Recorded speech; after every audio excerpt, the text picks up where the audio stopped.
സമയം ഉപയോഗിക്കുന്നതിൽ തന്നെ പലരും പരാജയപ്പെട്ടു പോകുകയാണ്. സമയത്തെ നമുക്ക് ഇൻവെസ്റ്റ് ചെയ്യുവാൻ കഴിയും, സമയത്തെ നിക്ഷേപിക്കുവാൻ കഴിയും. നിങ്ങൾ സ്കൂളിൽ പഠിച്ചുകൊണ്ടിരിക്കുന്നുവെങ്കിൽ നിങ്ങളുടെ സമയത്തെ നിങ്ങൾ ഇൻവെസ്റ്റ് ചെയ്യുകയാണ്. IELTS പഠിച്ചുകൊണ്ടിരിക്കുന്നുവെങ്കിൽ നിങ്ങളുടെ സമയത്തെ നിങ്ങൾ ഇൻവെസ്റ്റ് ചെയ്യുകയാണ്.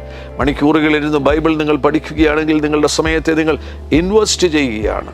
അങ്ങനെ സമയത്തെ നമുക്ക് നല്ല കാര്യങ്ങൾക്ക് വേണ്ടി ഇൻവെസ്റ്റ് ചെയ്യുവാൻ കഴിയും. എന്നാൽ അനേകർ സമയത്തെ വേസ്റ്റ് ചെയ്ത് കളയുന്നുണ്ട്. മനഃപൂർവ്വമായി തീരുമാനമെടുക്കണം. എവിടെയൊക്കെയാണ് നിങ്ങളുടെ സമയം വെറുതെ നഷ്ടമായി പോകുന്നത്, അതെല്ലാം കണ്ടെത്തിയതിന് ശേഷം ആ സമയത്തെ നല്ല നിലയിൽ ഉപയോഗിക്കുവാൻ വേണ്ടി മനഃപൂർവ്വം തയ്യാറാകണം. വെറുതെ ഞാൻ ചിന്തിച്ച് മണിക്കൂറുകൾ ഇരിക്കുകയാണോ, ഒന്നും ചെയ്യാതെ വെറുതെ ഇരിക്കുകയാണോ? പുറത്തു വരിക.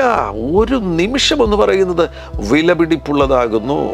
അനേകർ എന്നും വിശ്രമമാണ്, എന്നും ഒന്നും ചെയ്യാതെ വെറുതെ ഇരിക്കുകയാണ്. ക്രിയാത്മകമാകുന്ന നിലയിൽ പ്രൊഡക്റ്റീവായിട്ട് സമയത്തെ ഉപയോഗിക്കുന്നില്ല. വെറുതെ ഇരുന്ന് ചിന്തിച്ചിരുന്ന് ഒന്നും ചെയ്യാതിരുന്ന് സമയം നഷ്ടമാക്കുകയാണോ? ഈ ശബ്ദം കേൾക്കുമ്പോൾ തന്നെ തീരുമാനമെടുക്കുക.